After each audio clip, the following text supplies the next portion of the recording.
الحمد للہ رب العالمین والصلاة والسلام علی رسولہ الامین وعلی آلہ وصحبہ اجمعین اما بعد۔ شیخ عبدالعزیز ابن باز رحمہ اللہ کی کتاب الدروس المہمہ لعامۃ الامہ کی شرح کا یہ سلسلہ کئی ہفتوں سے جاری ہے، اور اللہ تبارک و تعالیٰ کے فضل سے ہم نے کئی اہم امور پر گفتگو بھی کی ہے۔ اس سے قبل کے درس میں شرک اکبر اور شرک اصغر پر ہماری گفتگو ہوئی۔ شیخ عبدالعزیز ابن باز رحمہ اللہ نے شرک کے بارے میں یہ ابتدا میں ذکر کیا کہ شرک کی جو ہے 3 قسمیں، ایک ہے شرک اکبر، دوسرا ہے شرک اصغر، اور تیسری قسم انہوں نے ذکر کی شرک خفی، یعنی چھپا ہوا شرک۔ تو اس تیسری قسم پر گفتگو کرتے ہوئے شیخ آگے فرماتے ہیں اما النوع الثالث وهو الشرک الخفی، تیسری قسم شرک کی ہے چھپا ہوا شرک۔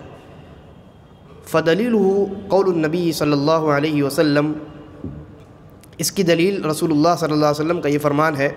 آپ نے صحابہ کو کہا، مخاطب کیا، کہا الا اخبرکم بما هو اخوف عندی بما هو اخوف علیکم عندی من المسیح الدجال، کیا میں تمہیں، آپ نے فرمایا، ارشاد فرمایا، صحابہ سے کہا کہ کیا میں تمہیں اس چیز کے بارے میں خبر نہ دوں کہ جس کے بارے میں مجھے تمہارے متعلق مسیح دجال سے بھی زیادہ خوف لاحق ہے۔ ایسی چیز کہ جس میں مبتلا ہونا یہ تمہارے لیے دجال کے فتنے میں مبتلا ہونے سے زیادہ ڈرانے والا ہے اور زیادہ آسان ہے۔ قالوا بلا یا رسول اللہ، انہوں نے کہا اللہ کے رسول ضرور، کیوں نہیں؟ قال الشرک الخفی، کہا وہ جو چیز ہے جو مسیح دجال سے بھی زیادہ خطرناک ہے، جس کے بارے میں مجھے زیادہ ڈر ہے، مسیح دجال کے فتنے میں پڑنے سے تمہارے اس فتنے میں یا اس چیز میں مبتلا ہونے کے متعلق مجھے زیادہ ڈر ہے، وہ ہے الشرک الخفی، چھپا ہوا شرک۔ اس کے بعد اللہ کے نبی صلی اللہ علیہ وسلم نے اس کی ایک مثال بیان فرمائی، کہا یقوم الرجل، ایک آدمی کھڑا ہوتا ہے، فیصلی، نماز ادا کرتا ہے، فیزین صلاتہ، پھر اپنی نماز کو مزین کرنے لگتا ہے، کیوں؟ لما یری من نظر الرجل الیہ، اس لیے کہ وہ دیکھتا ہے کہ ایک آدمی جو ہے اس کی جانب دیکھ رہا ہے، تو اس آدمی کو دکھانے کے لیے، اس آدمی سے تعریف حاصل کرنے کے لیے یہ اپنی نماز کو مزین کرنا شروع کر دیتا ہے۔ اب ظاہری طور پہ کیا لگے گا؟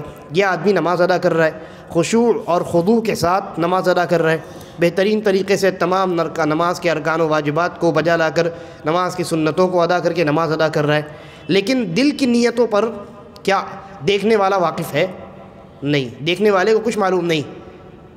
تو یہ جو اس کی نیت میں ریا شامل ہو گئی ہے، ریا شامل ہو گیا ہے، دکھاوا، ریا اور نمود جو اس کی نیت میں وہ داخل ہو گیا ہے، تو یہ چھپا ہوا معاملہ ہے، یہ چھپی ہوئی چیز ہے جس پر اللہ رب العالمین کے علاوہ اور اس آدمی کے علاوہ ظاہری طور پہ لوگ مطلع نہیں ہو پاتے، لوگ واقف نہیں ہو پاتے، اسی لیے اس کو شرک خفی کہا جاتا ہے، اور یہ بڑا خطرناک ہے۔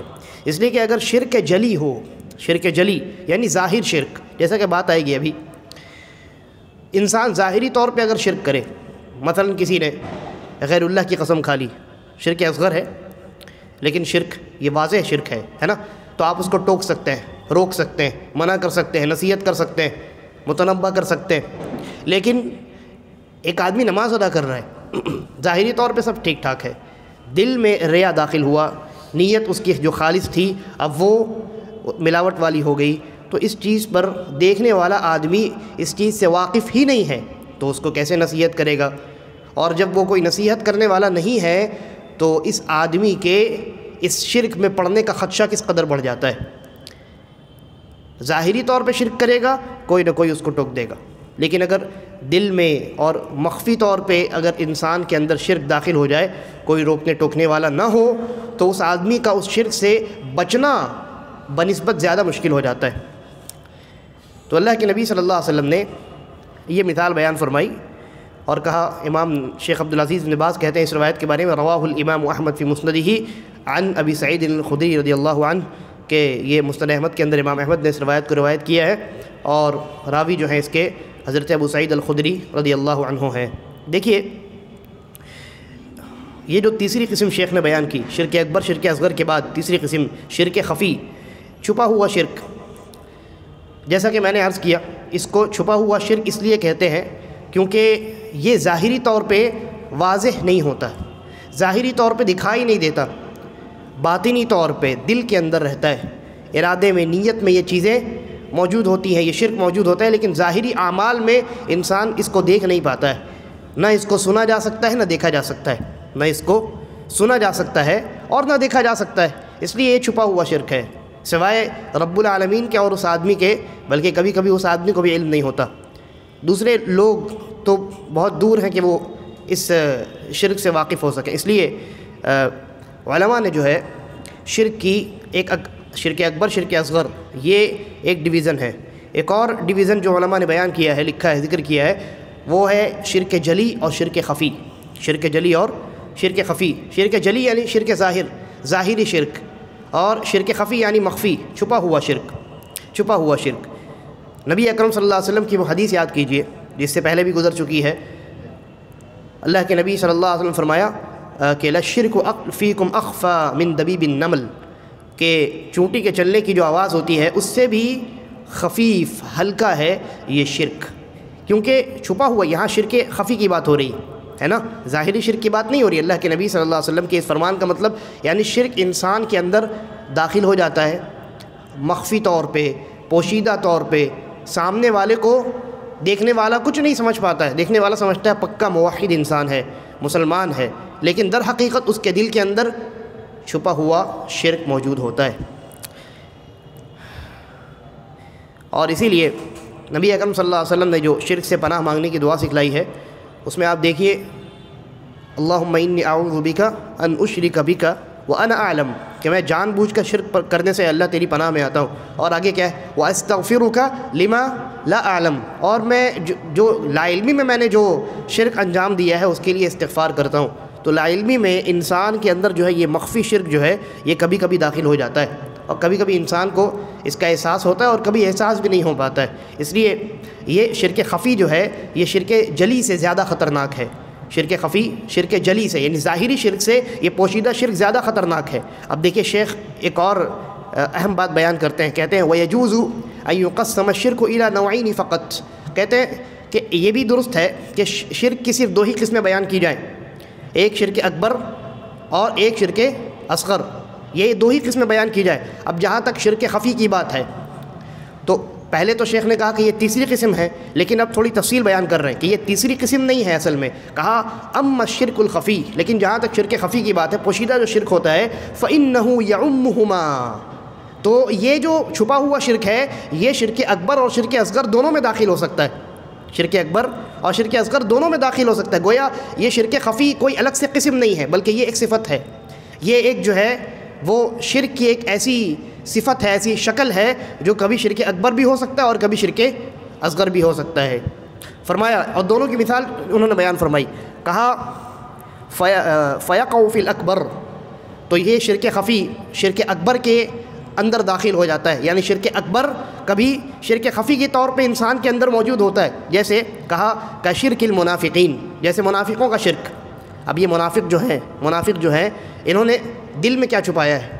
شرک ہے کہ نہیں؟ اور ان کا جو پوشیدہ شرک ہے اس پر مسلمان آگاہ نہیں ہے، اس سے دیکھنے والا سمجھتا ہے کہ یہ آدمی 5 وقت کا نمازی ہے، روزہ رکھتا ہے، تمام ارکان کو انجام دیتا ہے، لیکن دل میں انسان کے کفر ہے، شرک ہے، تو اس کفر اور اس شرک پر دیکھنے والا مطلع نہیں ہے، لیکن وہ شرک اور وہ کفر وہ شرک اکبر ہے اور کفر اکبر ہے، جس کی وجہ سے منافق کافر ہے۔ منافق کیا ہے؟ کافر ہے نا، وہ دل میں شرک چھپا کر کے رکھتا ہے، وہ ظاہر کرتا ہے کہ میں اللہ کو ایک معبود مانتا ہوں، رسول اللہ صلی اللہ علیہ وسلم کو اللہ کے رسول مانتا ہوں، لیکن باطنی طور پہ وہ غیر اللہ کو معبود مانتا ہے اور رسول اللہ صلی اللہ علیہ وسلم کی رسالت کا منکر ہے۔ تو منافقوں کا شرک یہ شرک اکبر ہے اور شرک خفی ہے، چھپا ہوا شرک ہے۔ تو شرک خفی کبھی شرک اکبر بھی ہو سکتا ہے اور شرک خفی جو ہے پوشیدہ شرک، یہ شرک اصغر بھی ہو سکتا ہے، جس کی مثال گزر چکی. کہا پہلے شرک اکبر کی مثال جو شیخ نے بیان کی ہے منافقوں کے بارے میں، اس کے بارے میں کہا لِأَنَّهُمْ يُخْفُونَ عَقَائِدَهُمُ الْبَاطِلَةَ کہ شرک اکبر جو ہے، شرک اکبر جو ہے ان کا، منافقوں کا شرک، یہ پوشیدہ شکل میں ہوتا ہے، اس لیے کہ وہ اپنے باطل عقیدوں کو چھپا کر کے رکھتے ہیں. وَيَتَظَاهَرُونَ بِالْإِسْلَامِ اور اسلام کو ظاہر کرتے ہیں رِيَاءً دکھاوے کے طور پہ، اپنے اسلام کو ظاہر کرتے ہیں اور ان کا اسلام حقیقی نہیں ہوتا، وہ صرف دکھاوا ہوتا ہے. وَخَوْفًا عَلَىٰ أَنفُسِهِمْ اور اسلام ظاہر صرف اس لیے کرتے ہیں کیونکہ انہیں اپنے بارے میں خوف ہے، وہ ڈرتے ہیں کہ کہیں اگر ہم نے اسلام ظاہر نہیں کیا، کفر ظاہر کیا تو مسلمان پکڑ لیں گے اور ہمیں سزائیں دی جائیں گی، مسلمانوں کی جانب سے سختیاں کی جائیں گی اور مسلمانوں کی جانب سے ہمارے خلاف کارروائی کی جائے گی. لہذا ان کا جو شرک ہے یہ چھپا ہوا شرک ہے، لیکن یہ چھپا ہوا شرک کیا ہے؟ شرک اکبر ہے. اور یہ کبھی شرک اصغر بھی ہوتا ہے. کہتے ہیں شیخ وَيَكُونُ فِي الشِّرْكِ الْأَصْغَرِ اور شرک خفی جو ہے چھپا ہوا شرک، یہ کبھی شرک اصغر کی شکل میں بھی ظاہر ہوتا ہے، جیسے کہتے ہیں کر ریا، دکھاوا. کما فی حدیث محمود ابن لبید الانصاری رضی اللہ عنہ المتقدم، ایک روایت جو گزر چکی ہے وہی کہ جس میں رسول اللہ صلی اللہ علیہ وسلم نے کہا کہ شرک خفی کیا ہے؟ ریا، جو گزر چکی ہے روایت، واضح صریح الفاظ اس میں موجود ہیں. اللہ کے نبی صلی اللہ علیہ وسلم نے ریا کو، دکھاوے کو شرک خفی قرار دیا ہے.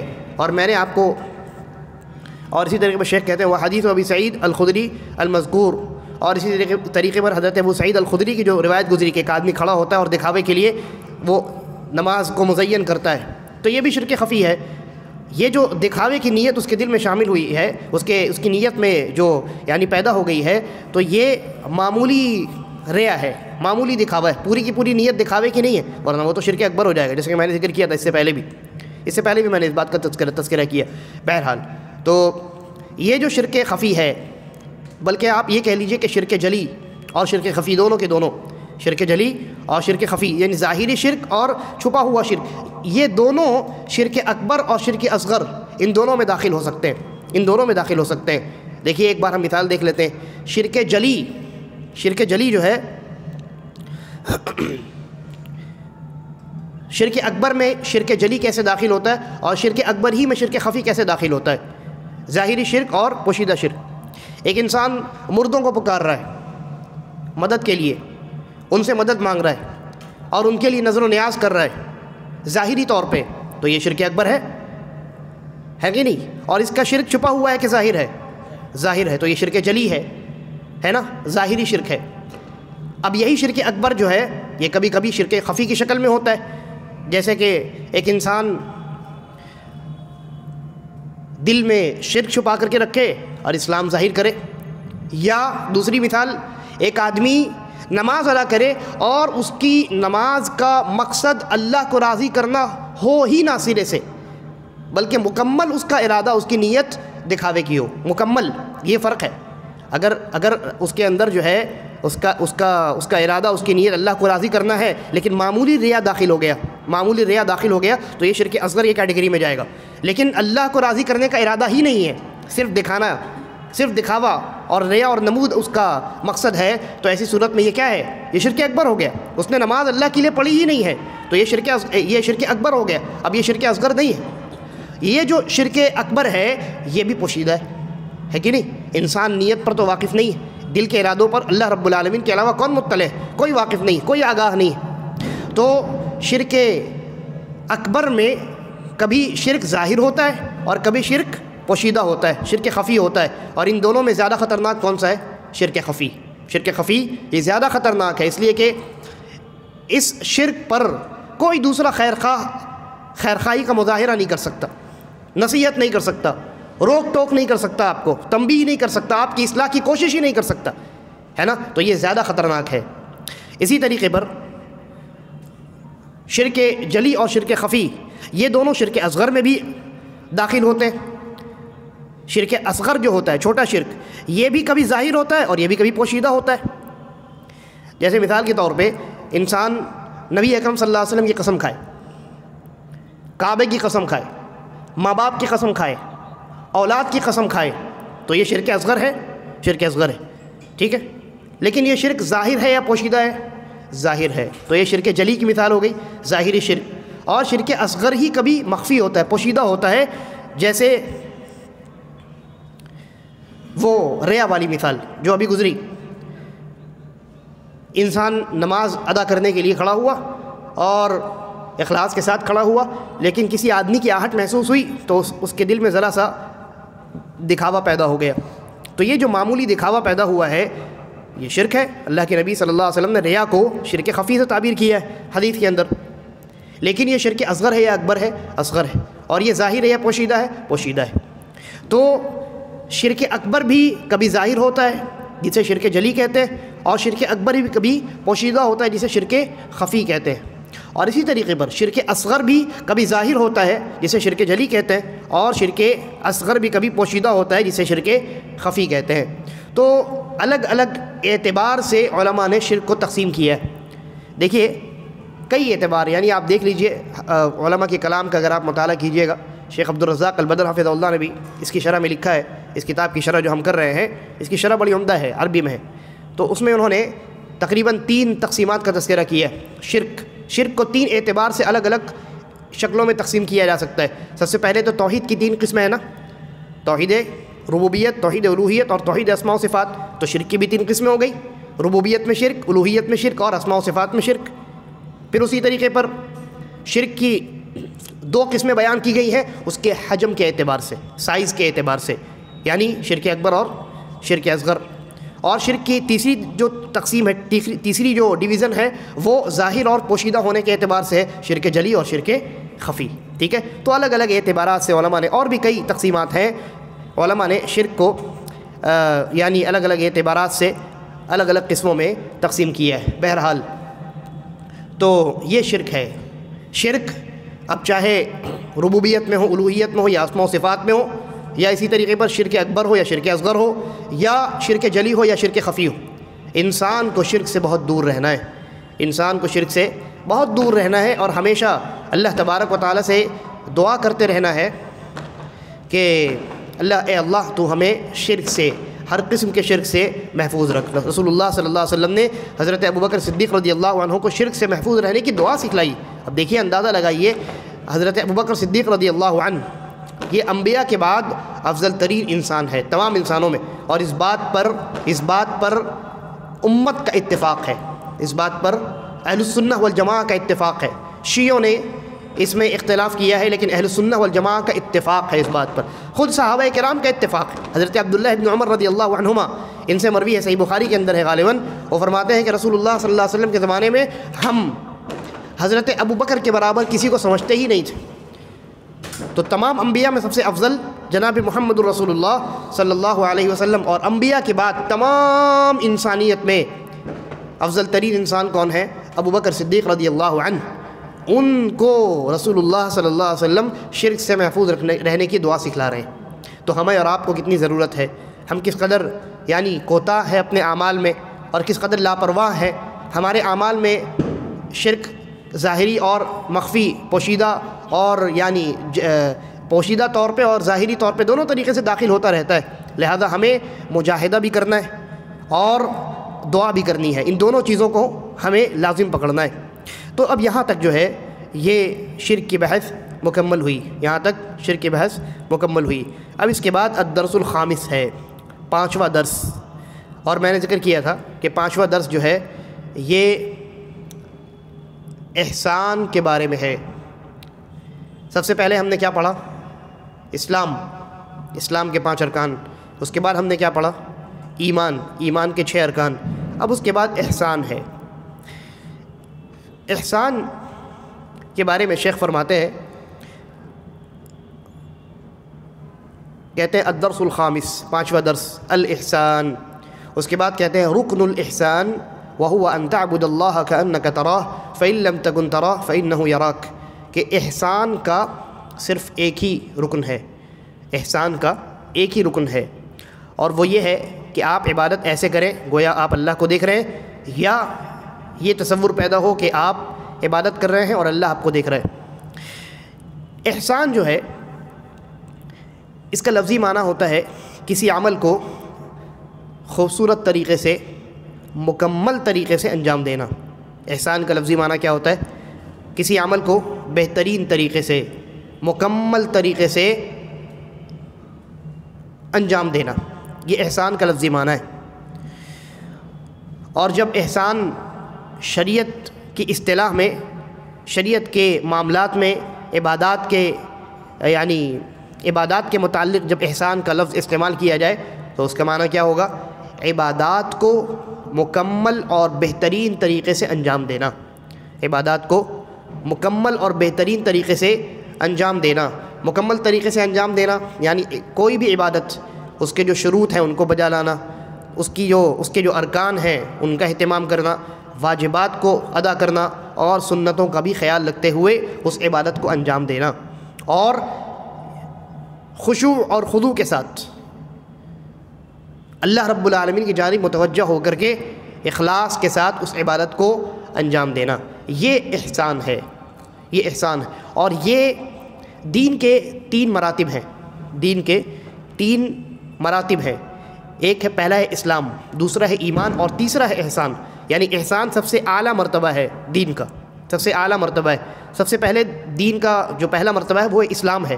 اسلام کے نبی اکرم صلی اللہ علیہ وسلم کی جو حدیث ہے، حدیث جبرائیل، اس میں اگر آپ غور کریں گے تو حضرت جبرائیل علیہ السلام نے جب اسلام کے بارے میں پوچھا تو رسول اللہ صلی اللہ علیہ وسلم نے ظاہری اعمال کا تذکرہ کیا کہ شہادتین کا اقرار کرنا، نماز، روزہ، حج، زکوٰۃ، ہے نا، یہ سب ظاہری اعمال ہیں۔ یہ سب کیا ہیں؟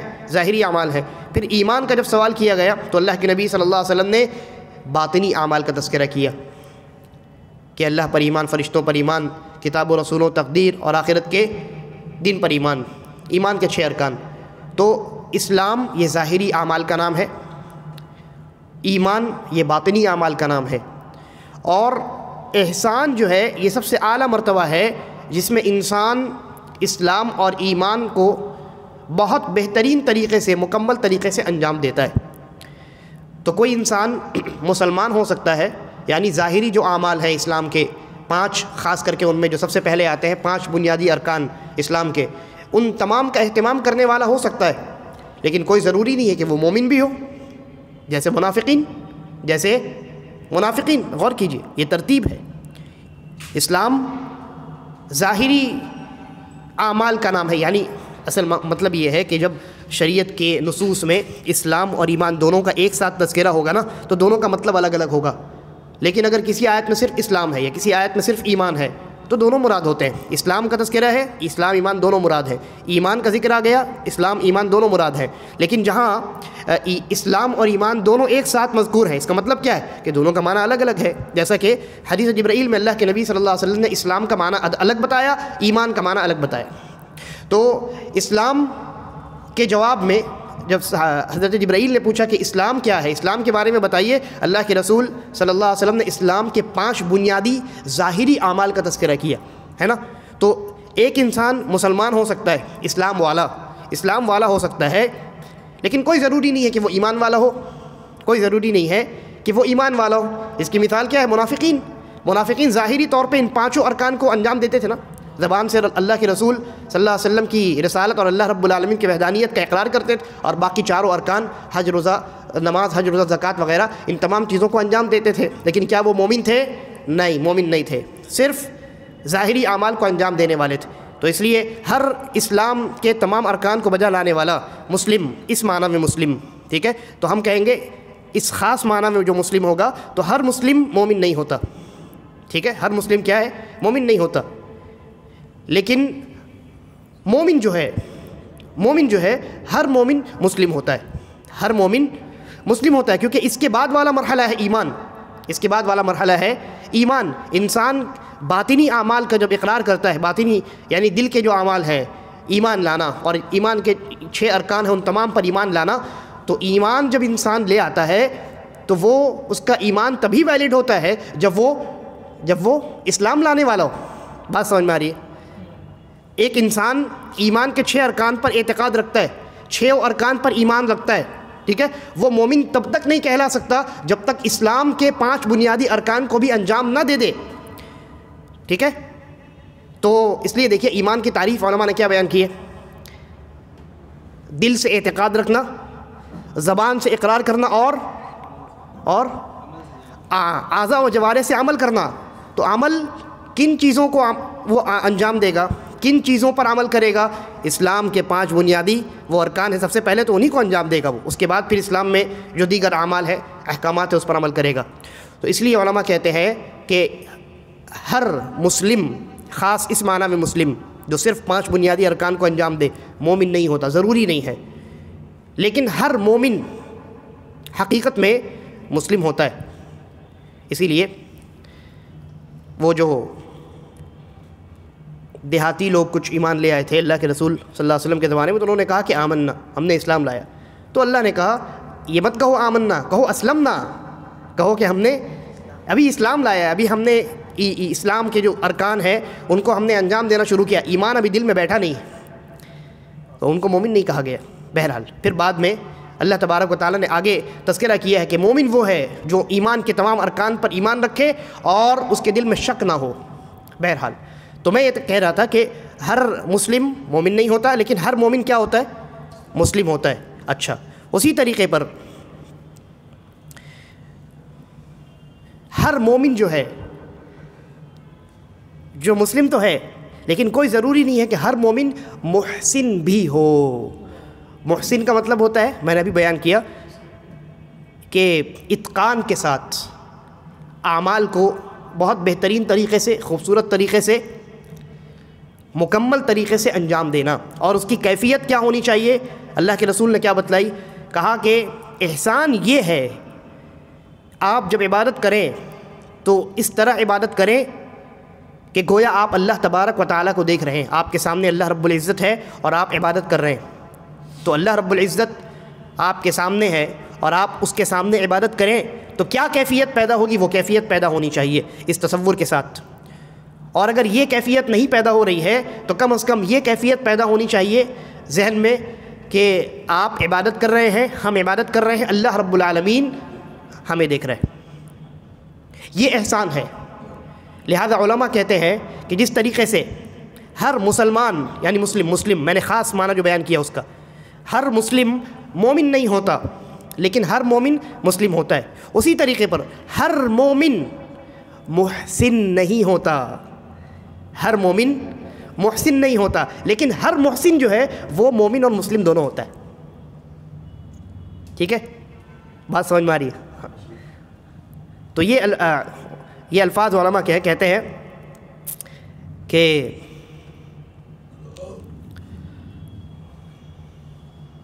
کل محسن مؤمن مسلم، ہر محسن مومن اور مسلم دونوں ہوتا ہے۔ وَلَيْسَ كُلُّ مُؤْمِنٍ مُحْسِنًا، لیکن ہر مومن احسان کے درجے تک پہنچ جائے ضروری نہیں۔ تو یہ احسان ہے۔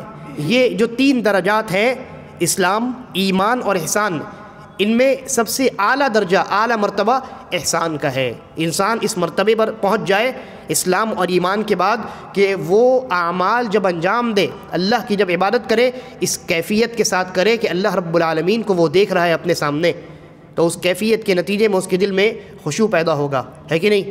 اخلاص واللہیت کے اندر پختگی آئے گی اور اس کی عبادت بہترین ہوگی۔ اور اگر یہ کیفیت نہ پیدا ہو تو کم از کم اتنا پیدا ہونا ضروری ہے عبادت کی صحت کے لیے، قبولیت کے لیے، کہ اللہ رب العالمین اس انسان کو دیکھ رہا ہے، اس انسان پر اللہ رب العالمین کی نظر ہے۔ اور انسان جب احسان کے ساتھ عبادت کرتا ہے، احسان یعنی اردو والا احسان نہیں، ابھی تک جو ہم نے احسان پر گفتگو کی ہے یہ وہ والا احسان، تو انسان جب احسان کے ساتھ گفتگو کرتا ہے تو انسان کی عبادت میں خشیت پیدا ہوتی ہے، خوف پیدا ہوتا ہے، ہیبت اللہ کی اس کے دل میں پیدا ہوتی ہے، ساتھ ساتھ اللہ رب العالمین کی تعظیم بھی اس کے دل میں پیدا ہوتی ہے۔ تو بس اندازہ لگائیے آپ، ایسی عبادت جس میں اللہ کا خوف ہو، خشیت ہو، اور اللہ کی ہیبت ہو، اور اللہ رب العالمین کی تعظیم اس عبادت میں شامل ہو، وہ کیسی اعلیٰ قسم کی عبادت ہوگی، ہے نا؟ انہی کے بارے میں اللہ تبارک و تعالیٰ نے قرآن مجید میں تذکرہ کیا ہے، ان اللہ مع الذین اتقوا والذین هم محسنون، کہ جو تقوی اختیار کرنے والے ہیں اور جو عبادات میں محسن ہیں، احسان کے ساتھ عبادت کرنے والے ہیں، اللہ رب العالمین ان کے ساتھ ہے۔ تو اللہ کا خاص ساتھ ایسے لوگوں کو، ایسے محسنین کو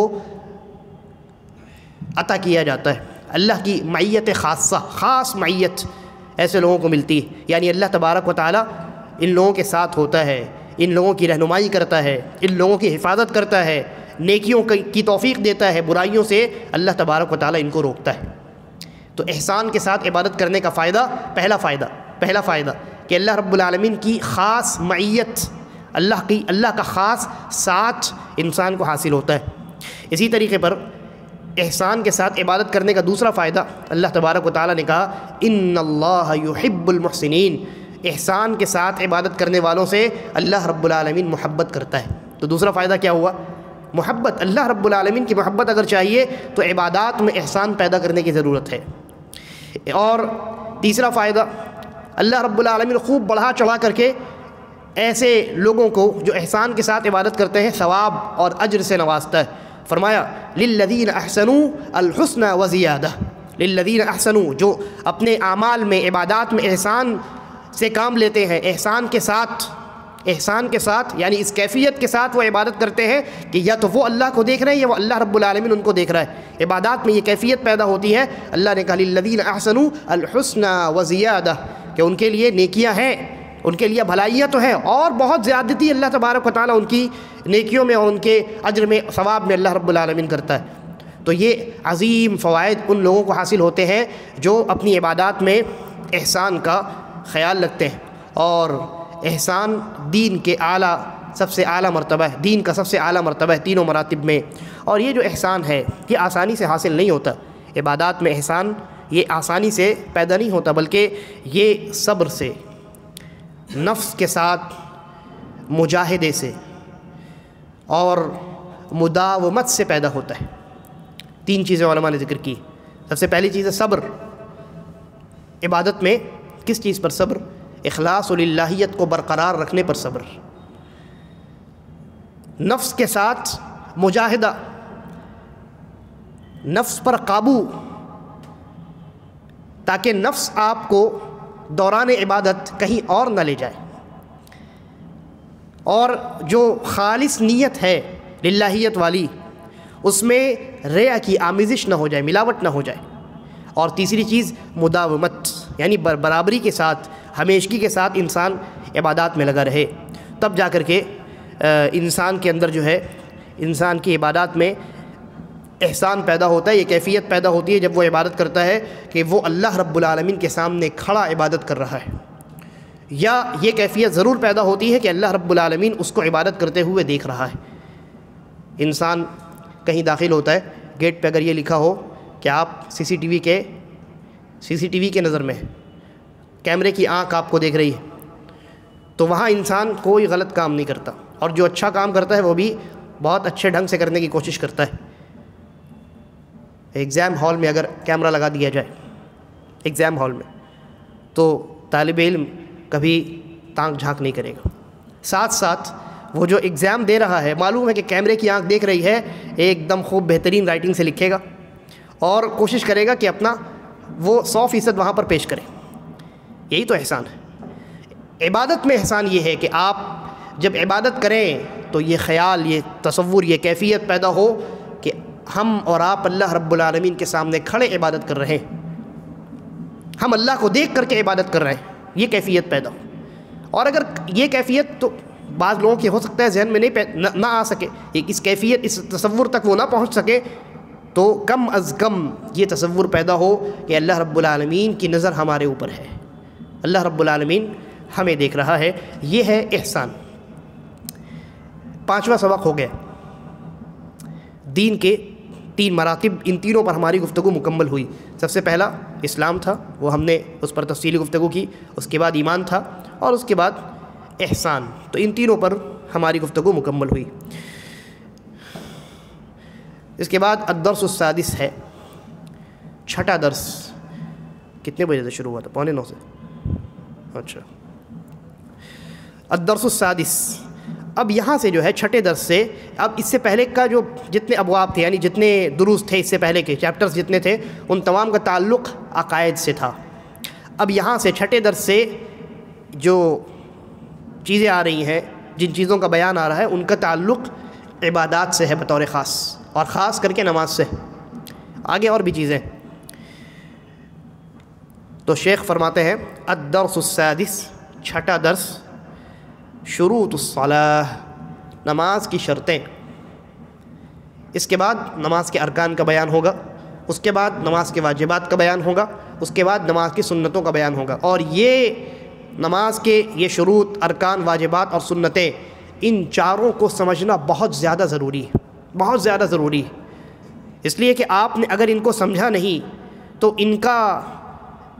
ان کو ملحوظ رکھ کر آپ عبادت نہیں کر پائیں گے، اور ایسی عبادت کہ جس میں عبادت کی شرط کو ملحوظ نہ رکھا گیا ہو باطل ہے، ایسی عبادت جس میں ارکان و واجبات کا خیال نہ کیا گیا ہو باطل ہے، اور اگر سنتوں کا خیال نہ رکھا گیا تو ثواب میں کمی واقع ہو جاتی ہے۔ لہٰذا ان کو سمجھنا بہت ضروری ہے۔ پھر یہ بھی سمجھنا ضروری ہے کہ اگر ان میں کبھی انسان سے غلطی ہو جائے تو کیا کرے انسان، بڑی اہم چیز ہے، خاص کر کے نماز کے متعلق، کیونکہ نماز ایسی عبادت ہے جس کے درمیان اگر غلطی ہو جائے تو آپ دوران نماز کس سے پوچھیں گے؟ بغل والے نمازی سے نہیں پوچھ سکتے، تو مفتی سے کیسے پوچھیں گے؟ اسی عالم سے کیسے آپ اس وقت دوران نماز کال کر کے پوچھ سکتے ہیں؟ نہیں پوچھ سکتے۔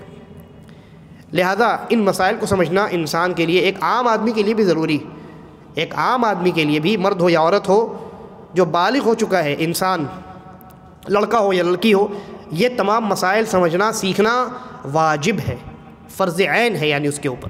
اگر نہیں سیکھے گا اور غلطی کرے گا تو گنہگار ہوگا اللہ کے یہاں، کیونکہ یہ ان کا تعلق دین کے بنیادی ارکان میں سے، اور نماز یعنی نماز دین کے بنیادی ارکان میں ایک رکن ہے، ان کا تعلق نماز سے ہے، اور نماز ایسی عبادت ہے کہ اگر یہ مردود ہوئی قیامت کے دن تو باقی تمام اعمال مردود ہو جائیں گے۔ نبی اکرم صلی اللہ علیہ وسلم فرمایا نا کہ وَإِن صَلُحَتْ صَلُحَ سَائِرُ عَمَلِهِ، کہ اگر یہ نماز درست نکلی، صالح نکلی، تو تمام اعمال اچھے ہیں، ٹھیک ٹھاک ہے۔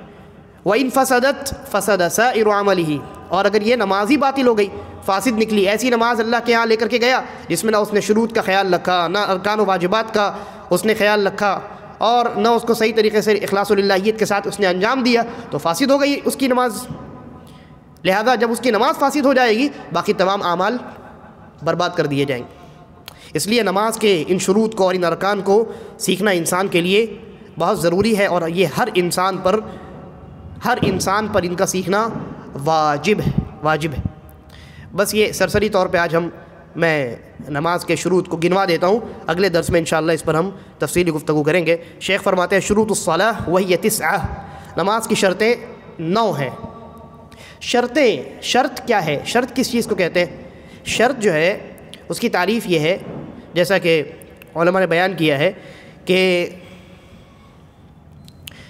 یہ ایسی چیز ہوتی ہے، کسی عبادت کی شرط ایسی چیز ہوتی ہے کہ اگر وہ موجود نہ ہو تو عبادت بھی موجود نہیں ہو سکتی۔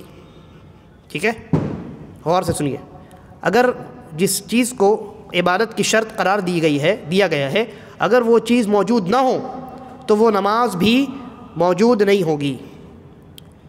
لیکن کوئی ضروری نہیں ہے کہ وہ شرط موجود ہے تو نماز بھی موجود ہو، وہ عبادت بھی موجود ہو۔ اس کی مثال دیکھ لیجیے آپ، یہ جو نماز کے 9 شروط ہیں نماز کے، ان میں سے ایک رکن ہے طہارت۔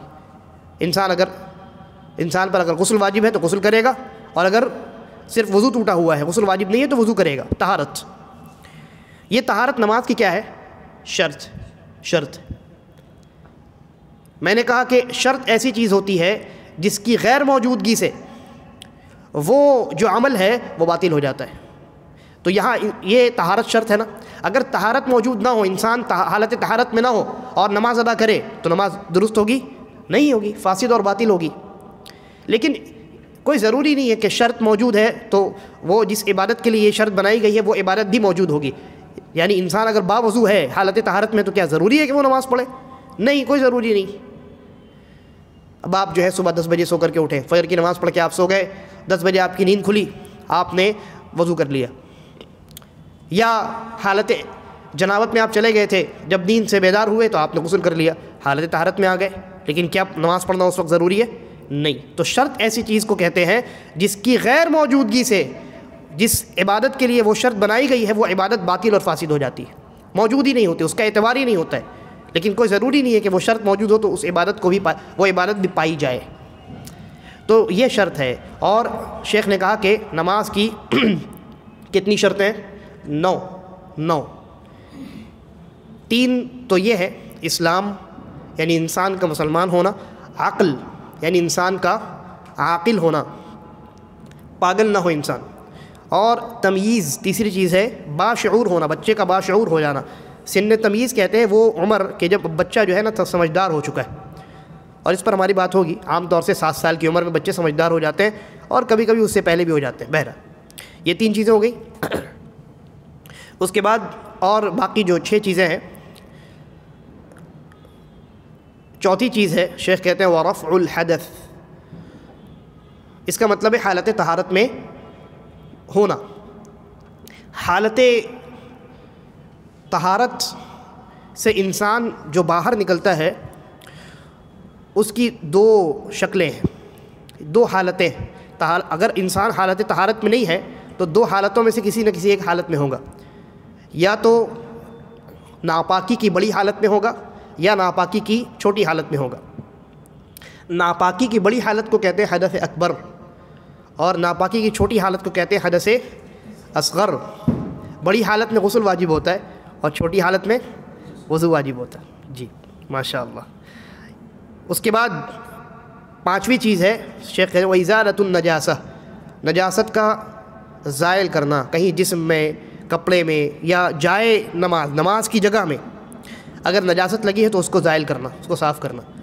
اس کے بعد کتنی چیزیں ہو گئی؟ 4 5 6.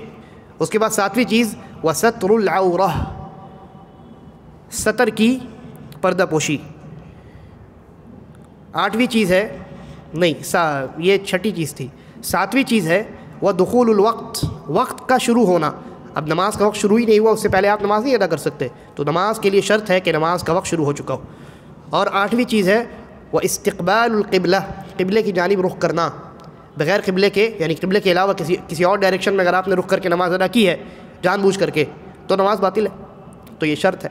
اور آخری چیز ہے النیہ، نیت. اور نیت کے بارے میں انشاءاللہ ہم پڑھیں گے. نیت 2 قسموں کی ہوتی ہے. ایک جو ہے وہ تقرب والی نیت ہوتی ہے، اور ایک تعیین والی نیت ہوتی ہے. یعنی کون سی نماز آپ پڑھ رہے ہیں. تقرب والی نیت آپ سمجھ گئے، اخلاص و للہیت کے ساتھ نماز ادا کرنا، ارادہ صرف اللہ کو راضی کرنا ہو. اور ایک ہوتی ہے تعیین والی نیت، یعنی وہ کون سی نماز ہے یہ ڈیسائیڈ آپ کی نیت سے ہوگا نا. 4 رکعت آپ پڑھ رہے ہیں، 4 رکعت ظہر کی بھی ہوتی ہے، عصر کی بھی ہوتی ہے، عشاء کی بھی ہوتی ہے، لیکن ڈیپینڈ کرتا ہے آپ کی نیت پر وہ کون سی نماز ہے. اگر نیت یہ ہے کہ وہ عصر کی نماز ہے تو عصر کی نماز.